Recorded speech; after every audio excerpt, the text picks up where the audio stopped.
WSHO Sunshine 800 AM. Luke Walker with you here. Good Saturday morning. Good 4th of July, 2020, Independence Day. And just kind of as that song played out right there.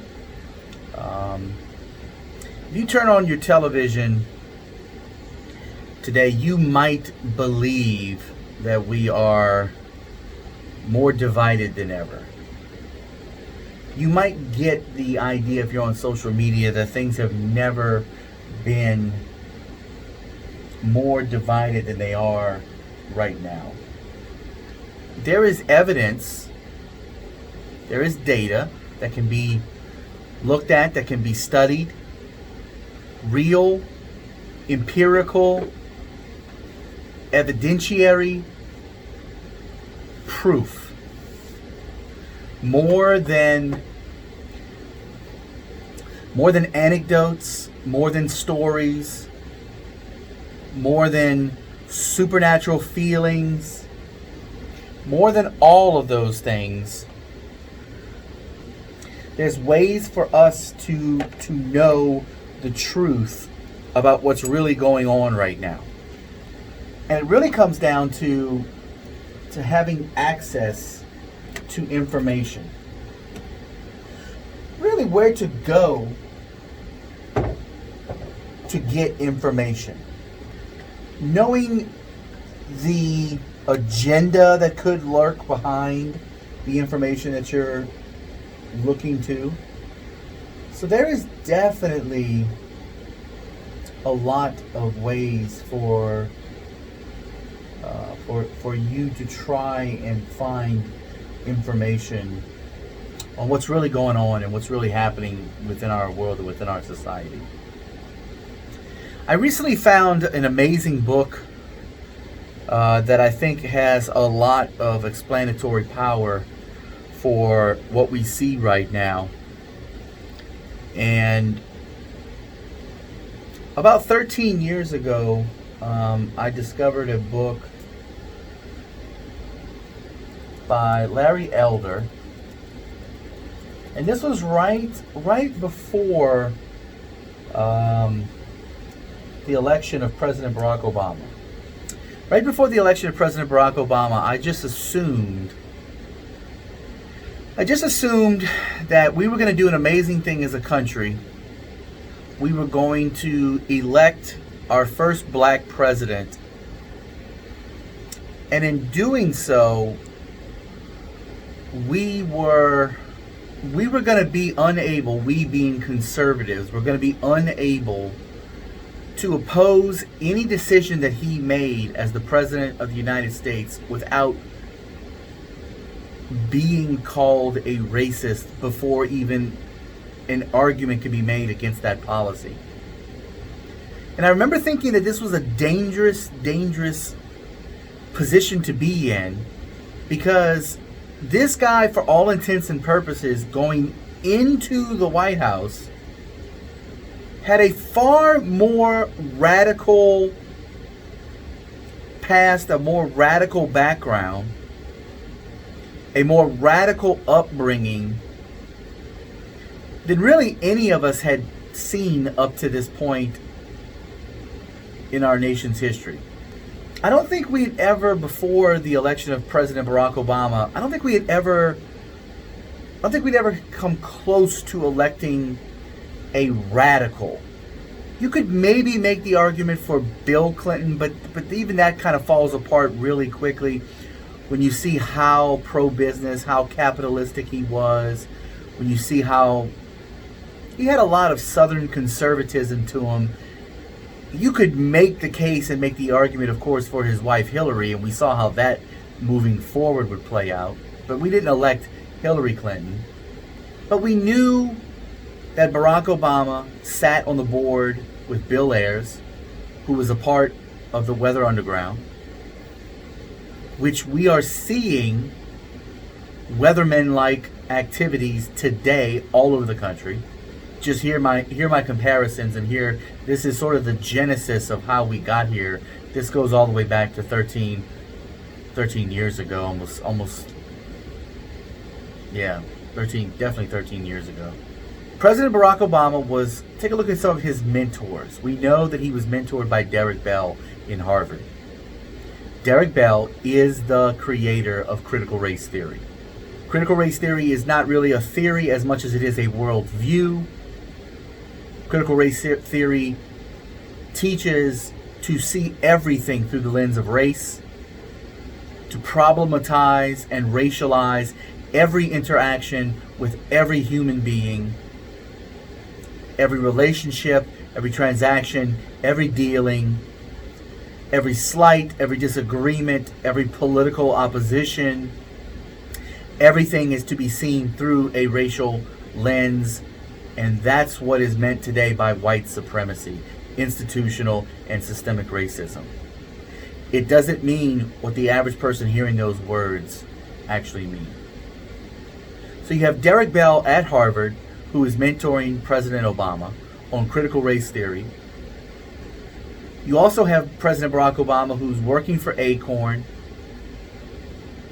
an organization created by Wade Radke. ACORN and SEIU are pretty much a lockstep organization going all the way back into the 70s, 80s, and 90s. Wade Radke is mentored by a guy named George Wiley. George Wiley was a Columbia, I believe, either Columbia or Colgate, I forget. But he is the founder of an organization called the National Welfare Reform Organization, or the NWRO. And George Wiley, as an African American, was chosen by two sociologists coming out of the 1960s named Frances Fox Piven and her compatriot Cloward. Cloward and Piven put forth an idea that they were trained Marxists, they were Olenskyites, they were radicals coming out of the 1960s who believed in the 1960s, because of the progress that was being made by people like Dr. Martin Luther King Jr., who fought successfully for civil rights. We can make the case that in the 1960s, going into the 1960s, African Americans did not have their full civil rights. But coming out of the 1960s with the landmark 64, 65, and 67 civil rights bills that were passed, moving into the 1970s, African Americans they had now their full civil rights. This again does not mean that the work to desegregate and the work to integrate and the work to change the hearts and minds of people was going to happen overnight. But when you think about in 1960. In 1960, according to Wilfred Reilly, whose book I'm going to talk about here in a second, Wilfred Reilly puts forth the idea that only 10% of whites said that they would ever be able to see themselves voting for a black candidate regardless of party. By the 1980s, that number was roughly 60%. 60% of white voters said they could see themselves voting for a black candidate from either party. And then, of course, in 2007, we know what happened. We didn't hear about Juneteenth under President Barack Obama. We didn't hear about statues under President Barack Obama. But what we started to hear from a president who going into the White House and during the election, he was interviewed by a gentleman on CBS, and he asked President Barack Obama directly, if you're not elected, do you think that the United States of America is ready for a black president? He said, absolutely. He said, if you're not elected, will it be because of race? And President Obama said, absolutely not. If I'm not elected president, then all it means is that I have not done the job of making the case and making the good argument to the American people. For this reason, and almost this reason alone, there were so many people who had hopes that this would become a situation where President Barack Obama would come in and put the final step. Many years before he became president of the United States, he gave a speech where he said that the Moses generation, talking to an audience of mostly African Americans, the Moses generation has taken us 90% of the way. Think about that. Then Senator Obama believed that he was standing in a time when the problems of slavery, Jim Crow, and the civil rights era, the work that had been done by the people that had gone before us, that they had taken it 90% of the way to, if I want to continue the metaphor, to the promised land. And that it would be this Joshua generation to take us the final 10. Which means that like my generation and younger, those of us who are in our mid-40s and younger, would truly have the opportunity to live in a post-racial society. Well, unfortunately, that's not what happened. We saw that he was mentored by all of these people going back from Acorn and sitting in the church in the pews of Reverend Jeremiah Wright, black nationalism, and the support from the Nation of Islam and people like Louis Farrakhan, being mentored by a guy who otherwise, whose theory, whose scholarship was completely not taken seriously until the mid to late 1990s. And today it is the foundational scholarship for the grievance studies, the grievance industry, all radical feminists, radical LGBTQ studies, all of these different sorts of fields of academics that attempt to problematize and racialize and divide. In 2007, when I saw that the opposition to a future President Barack Obama would be met immediately with, "You only oppose him because you're racist," led me to people like Dr. Thomas Sowell, Dr. Walter Williams, Larry Elder, Star Parker, Shelby Steele, led me to these authors who opposed Marxist victimhood, Marxist ideology and victimhood mentality. And, oh, by the way, they still opposed racism. It wasn't an either-or situation. Larry Elder's book that really helped me out was What's Race Got to Do with It? Why It's Time to Stop the Stupidest Argument in America. Now keep in mind that this is a book that was written, it went into paperback in 2009. And let's see, I'm trying to see if I can find, its first edition was in 2009. This was a powerful, powerful book. Dr. Thomas Sowell's book on black rednecks and white liberals was another powerful, powerful book. Dreams Deferred by Shelby Steele is a collection of his essays. These were all incredible, incredible books. 10 Things You Can't Say in America was another book by Larry Elder. This one was actually written in 2000. Yep, 2000. So that was the one that I was actually looking at first, and then soon thereafter, after I discovered Larry Elder, right before the presidency, the other book came out.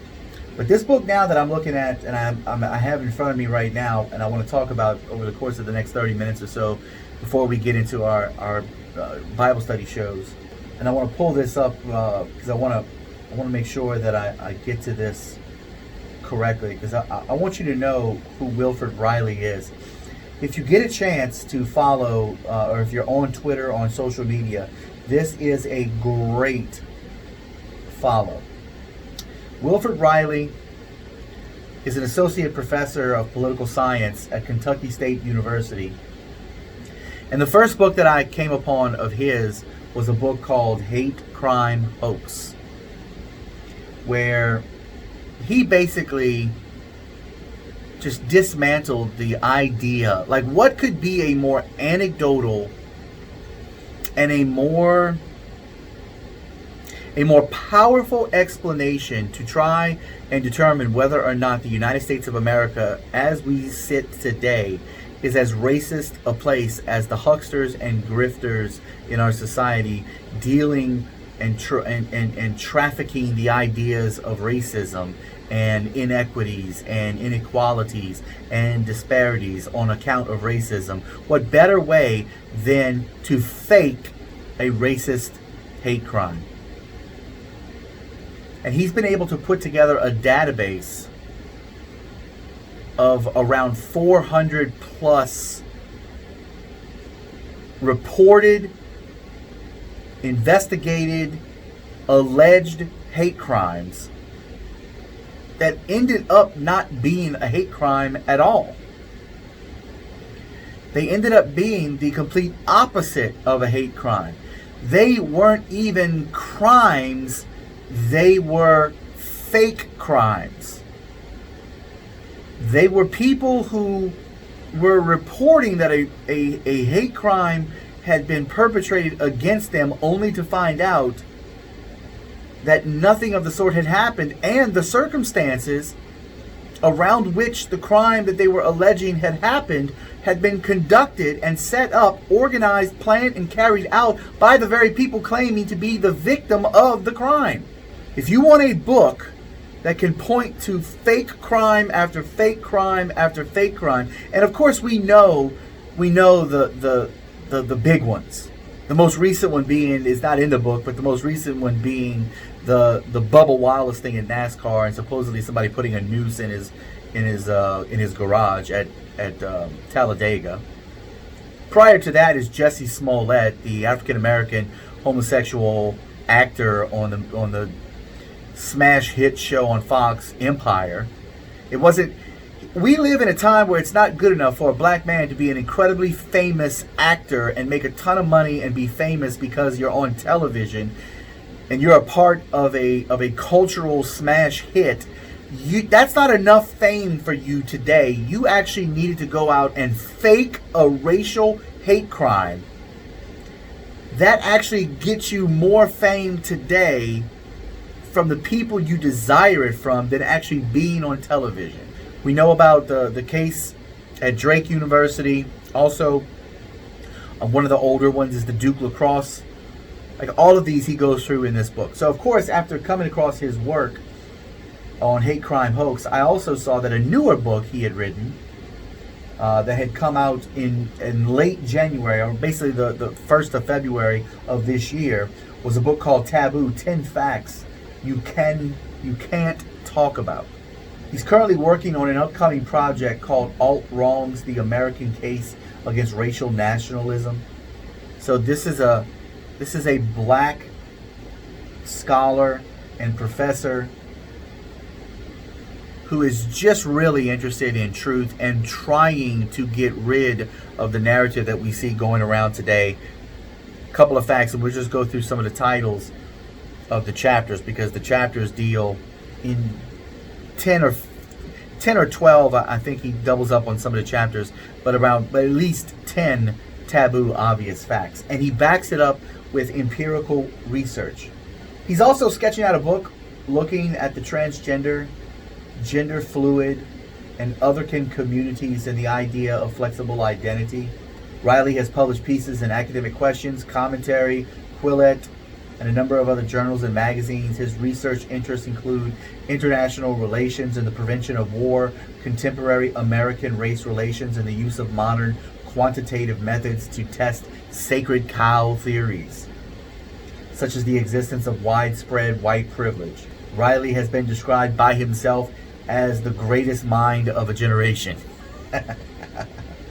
You'll enjoy the way he writes, because he is a little tongue-in-cheek, and that is rather refreshing. So let me just share with you some of these. Taboo facts. I can't recommend enough for you to go get this book. So hopefully, if you like what these definitely things talk to, or what they talk about, the taboo obvious fact number 1: the police aren't murdering black people. Okay, that's his taboo fact. Taboo obvious fact number 1. If you go to killedbypolice.net, that's a one he recommends. Go to killedbypolice.net. That's an entire web resource set up to study this topic. If you follow Heather McDonald, she's a senior fellow at the Manhattan Institute. And of course, he deals with it here. But I mean, part of the claim that we see right now is that there's such an epidemic with by members of movements like Black Lives Matter or the New Black Panthers, and even in some cases Antifa. But it is flatly false, according to Wilfred Riley. He says that when you study the data, you invariably conclude that fewer than 1,200 people of all races and sexes are killed annually by American police officers. In a typical year, such as the representative year of 2015, roughly 258 to be exact, of these people will be black. It is true that the black percentage of the individuals killed by police, 22 to 24%, is slightly higher than the 13 to 14% representation of blacks in the overall U.S. population. However, this roughly 10% gap is wholly explained by the fact that the black crime rate, violent crime rate, arrest rate, and police encounter rate are all significantly higher than the equivalent rates for whites, and there is no evidence for any of Black Lives Matter's major claims. Close quote. The argument that blacks are murdered essentially at will by rogue cops and white vigilantes, but more about that later, is made astonishingly often by serious people. The website of the Movement for Black Lives argues that, quote, the police killing of our people is an existential threat to the black community, and that law enforcement officers kill hundreds or thousands of innocent black people every year as a part of a wave of sustained and increasing violence against black communities, close quote. And the evidence is just simply not there. And Wilfred goes into about a 40-minute, if you listen to the book, you can actually, if you want to listen to it, you can listen to it for on Audible as well. There's an Audible version of the book. In chapter 2, he talks about how there is no war on people of color. This is taboo obvious fact number 2. There is no war on people of color. He says that an important corollary to the taboo obvious fact that there is no epidemic of white police officers murdering helpless unarmed black men is the taboo obvious fact that there is no race war at all going on in America, and certainly not one led by whites. The center-left mainstream media are constantly chock full of stories about blacks and other people of color facing abuse at the hands of whites. Permit Patty, Pool Patrol Paula, Barbecue Becky, and so on. However, interracial violent crimes of any kind are extremely rare, and in the case of murder, an astonishing 85% of white victims and 93% of black ones are killed by an assailant of their own race. The pattern is essentially the same for most other serious crimes, with the notable exception of robbery. Furthermore, it is this almost never said that when interracial crimes do occur, they slant at least 75 to 80% people of color on white. Both of these largely undisputed facts have held true for the last several decades. Now again, this is not for anyone to take solace in these facts. I'm offering this to you right now on air and begging many of you to go out and pick up this book and either listen to it or read it, so that you don't look at what you see on TV every night, every morning, everywhere on social media, and think that this is somehow reflective or representative of everything going on everywhere, especially right now during the pandemic, when most people are going to be more isolated than they ever have been or naturally would be. The fact that we can't go out and interact with each other right now has us all in our separate corners and gives us more time to be watching television, watching the news, reading newspapers, on news websites, All of those, by the way, which want your eyeballs and are competing for your eyeballs and either need to do so by getting you angry or making you feel like a victim, which ultimately, if they make you feel like a victim, you're going to get angry and you're going to do something. Taboo obvious fact number 3, according to Wilfred Riley in his book Taboo and the 10 Facts That You Can't Talk About. Number 3 is that different groups perform differently. Now you understand that the fundamental racist idea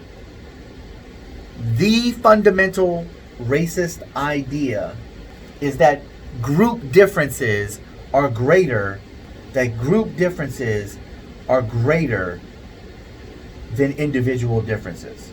Now this is from Jordan Peterson, but I want to quote this. Here's the exact quote. The idea that there is more difference between groups than there is between individuals is actually the fundamental racist idea. And surprise, different groups are going to perform differently. Here's what Wilfred says. Let us broaden our lens of analysis. One taboo obvious meta point has come up repeatedly, if in passing, during the last 2 chapters. Different groups of human beings, varying in terms of such important variables as race and sex, will also vary in terms of virtually every other metric which can be used to judge people. For example, as Chapter 1 pointed out, the African American violent crime rate is roughly 2.5 times the white rate, according to the Department of Justice in 2012. In contrast, the Asian American violent crime rate is only 25 to 30% of the white rate. Gender gaps in terms of crime rate are even larger than racial ones, with men committing a range of crimes including shooting and gunfire, robbery, and surprisingly, rape at more than 10 times the rate of women. Other important characteristics such as IQ and SAT scores also vary widely among groups. Although, as will be demonstrated at exhaustive length later on, this variation is primarily cultural rather than genetic. Let me repeat that last part. Most of the differences that we can measure and we can acknowledge, call them disparities, call them inequalities, are not necessarily injustices or inequities. The difference, or these variations that are measurable by social scientists, is primarily cultural rather than genetic. So you can't take the position that your genetic disposition or whatever your makeup is of your European descent or your Asian descent or your African descent. None of that genetic makeup from the continent of which you come from and your ancestors come from has anything to do with genetically what you're able to accomplish and do today. What all the data indicates is that there is cultural differences that absolutely make the difference when it comes to the results that we're trying to measure. We want a more equal society. We want results of people that are more equal. And the argument that we make more times than not is that we're not as interested in the results being equal because not everyone's going to put out the same effort. Not everybody's going to live the same behavior. But we do want to make a place where anybody who decides that they want to go and pursue their goals and dreams and pursue whatever it is they want to do, if it's academics, if it's a business, whatever it is, you want to pursue it. We want to have a place where there is nothing in the way to prevent you from going out there and doing it except your will, your desire, and your drive to go and do everything that you want to do. Wilfred Riley in his book Taboo, 10 Facts You Can't Talk About, obvious fact number 4, performance, not prejudice, mostly predicts success. Performance, not prejudice, mostly predicts success. Now, to begin the next chapter in one sentence, not only do group differences have very little to do with racism or ethnic conflict, but they have much more to do with group success than bigotry does. So think about that. Group differences have very little to do with racism or ethnic conflict, but those group differences actually have much more to do with group success than bigotry does. Not only do cultural performance differences exist between racial, ethnic, sexual, and regional groups, but these factors predict success for different groups in different fields. This simple sentence seems logically indisputable, but it is in fact controversial to the extreme. Brave outliers like Thomas Sowell challenged this frame, but the debate about racial performance in the United States is largely divided between Sharptonites and Jensenites. Sharptonites argue that essentially all differences in performance between, say, blacks and whites, such as SAT test scores gap, are driven by racism or by subtle variations on the theme that stereotype threat or white privilege. Jensenites, well reviewed in the journals, all through unmentionable and upper middle class public life, argue alternatively that genetic variations in such traits such as IQ predict these dichotomies. So you have people who say, no, this is all about race, and then you have those on the other side who are out there and they say, no, this is all biology and this is all evolutionary determinism. In essence, the Jensenites make the Darwinian argument in the origin of species by means of natural selection or through the preservation of favored races in the struggle for life. Taboo obvious fact number 5. Taboo obvious fact number 5, 10 facts you can't talk about in the new book Taboo. Number 5, racism didn't cause the new problems of today. Wilford says the main points of the last 2 chapters were the cultural differences between groups 1 exist and 2 predict success. Cultural differences between groups 1 exist and 2 predict success. The cultural differences are real. They exist. This is why, for the most part, you've seen a jumping ship, if you will, in multiculturalism. This is part of the reason why you don't really see anymore the big push for all cultures being equal, because there is now too much data out there that can be easily detected that's a lie, that all cultures are equal. A corollary to these points, Wilford goes on to say, is that when all cultural differences are adjusted for, contemporary racism has almost nothing to do with the major problems faced by minority Americans today. This is, of course, a wildly provocative statement. The idea that the United States today is an institutionally or structurally prejudiced society is the cornerstone of modern progressive liberal thought. Hell, the whole BLM movement alone has staged 2,400 major marches against racism during the past few years. However, any serious claim that contemporary or recent bigotry is the cause of phenomena such as the 75% black illegitimacy rate founders on 3 rocks. First, these problems did not exist among blacks or anyone else when racism was actually much more. The problems that we see facing the black community today did not exist among blacks or anyone else, for that matter, when racism was much worse than it is today. 2, these problems do not exist for successful, dark-skinned African and Asian immigrants to the United States. And number 3, many or most such problems do exist among poor whites, perhaps the most genuinely neglected group in America, to roughly the same extent that they do among blacks.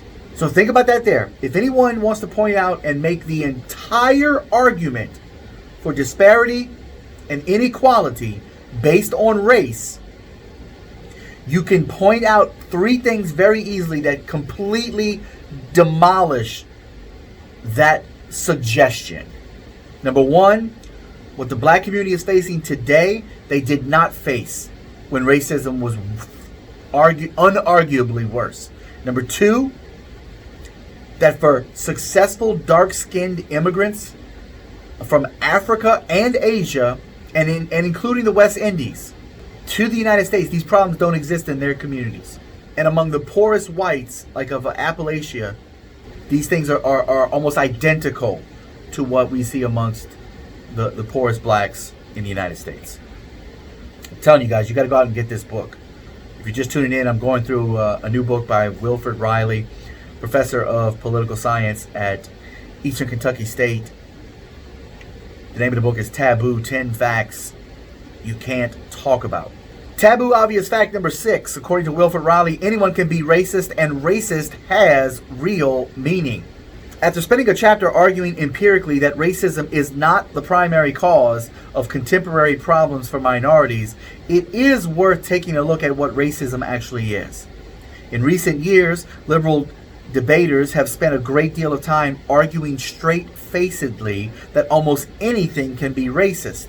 Treating blacks especially well is well-meaning racism. Employing racial stereotypes, for example, of Italian or black criminals in the movies is representational racism. Neutral tests like the SAT, which produce slightly disparate results across racial groups, are part of institutional racism, and so on. Furthermore, some claim all of these varieties of racism are exclusively white provinces. Only whites can ever be racist due to the structure of contemporary American power relations. In a sentence, all of this is nonsensical garbage. Racism remains what it has always been: the vice of disliking members of other groups for genetic reasons, and importantly, by this or any other reasonable standard, many of the people of color activists on the modern left are among the most racist members of our society. I'm telling you guys, you've got to go and arm yourself with knowledge and information, and you got to get this book. In chapter 7 of Wilfred Riley's new book, Taboo, the 10 Facts You Can't Talk About, he goes through taboo obvious fact number 7 and 8. Whiteness isn't the only privilege, and cultural appropriation is not real. Now, if you're not familiar with white privilege, just be ready. It's coming to your church. It's coming to your job. It's coming to your kids' schools. It's coming to your teacher's professional development day. White privilege, white fragility, white supremacy, all of these things are coming. And cultural appropriation, where, for instance, Justin Timberlake is probably the best example. Justin Timberlake putting out music with really good hip-hop beats gets hammered by people who say that he's appropriating black music. Here's what Wilfred says, opening up of this chapter. While criticizing ideas of racism, it is worth taking a minute to critically examine the concept of white privilege and cultural appropriation. In addition to arguing that both institutional racism and traditional individual racism are as real as ever, many leftists also contend that there exists a subtle racism made up of privileges whites enjoy simply as a result of being white. Most notably, white privilege is the ability to be seen as a welcome wanted member of the ruling class simply as a result of one's white skin, while cultural appropriation is the ability to oppress members of minority groups simply by borrowing things from their cultures. In the affirmative action era, both of these ideas fail completely as logical constructs. Cultural appropriation, in particular, may be one of the silliest damn concepts ever embraced by smart people. But to be able to seriously engage in educated leftists, it is important that one understands these ideas close quote. If you want to understand white privilege, he says it's the easier of the two concepts to define. Simply put, white privilege is the idea that all people who are white compared to equally situated people of color, if not to all people of color, receive a series of benefits just because they're white. Got to get this book. It's an amazing, amazing book. I've got to pick up the pace here. I probably won't be able to get to all of these, so this will probably be the last one. Chapter 8, Taboo Obvious Fact number 9. A sane immigration policy isn't racist, and we need one. Although U.S. immigration policy is not the focus of this book, many of the topics discussed in Taboo are directly related to it. Very recent changes to U.S. immigration policy have, to a remarkable degree, caused both the glorious diversity of the modern United States and many of our uglier racial conflicts.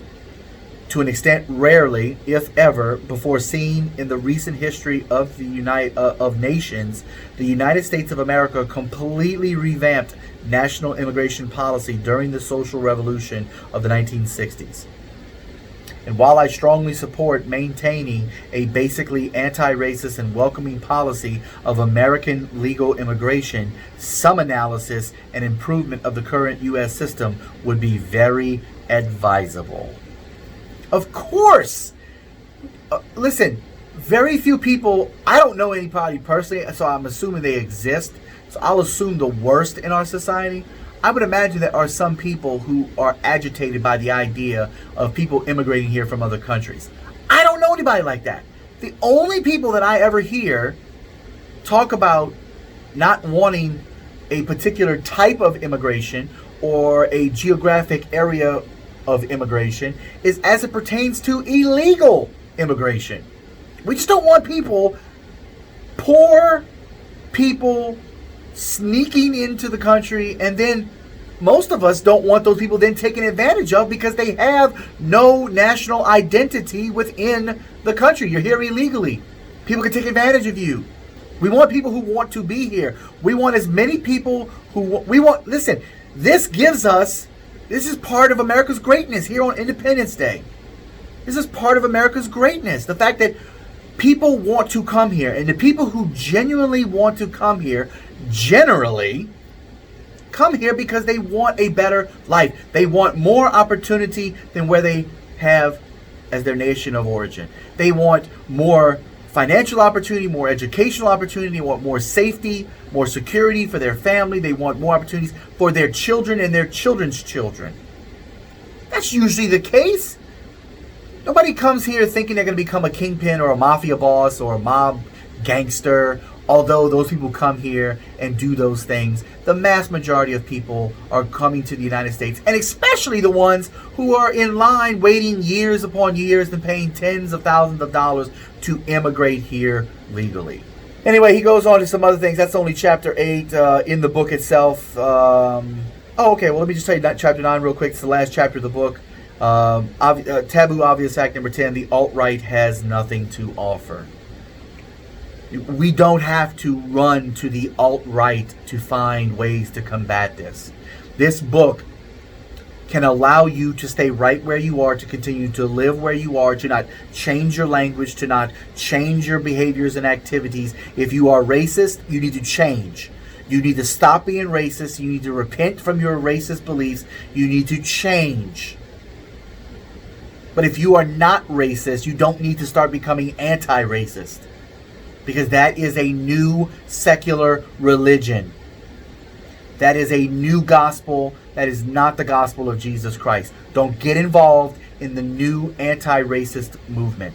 This book will help you to do that, to combat those ideas, and to think well. And when you see the data laid out in front of you, you see the data laid out to see what the truth of it is, you can also guard yourself against what you see night in and night out, morning by morning, social media post by social media post that feels to the contrary. Because those things are definitely lies.